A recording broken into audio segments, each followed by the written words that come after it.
Ayan, pang 30 days na po ng ating manok. So kumakain na sila ng dahon ng Madre de Agua. So pwede na natin itong palabasin sa free range area kung gusto na nilang lumabas. Ayan, pwede na silang kumain ng mga dahon.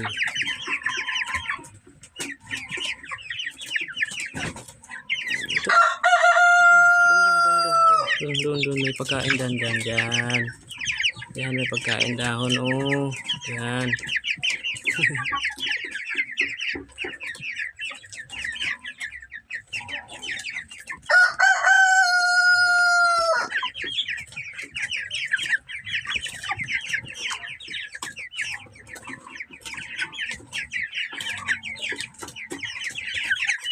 Ang lakas na nila kumain ng dahon. Oh.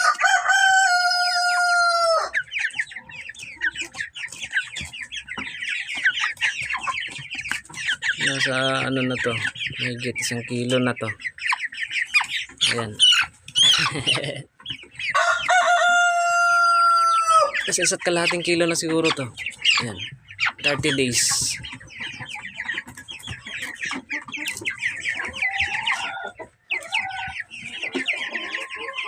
Ikaw, ha?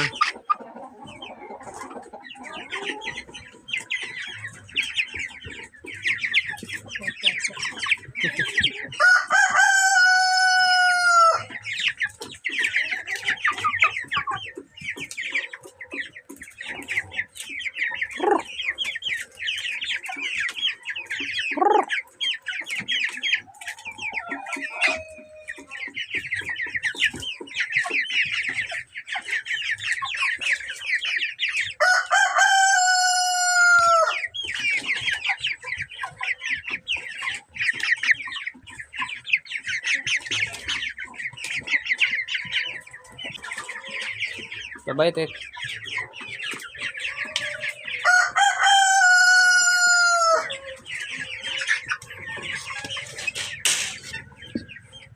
So, dito naman yung huli nating inalagaan. Wala, ito ay pinapalaga lang sa akin to. Dito sa akin. Ayan.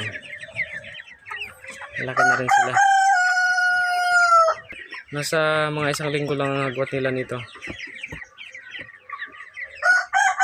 Ayan. Tet. Bye-bye.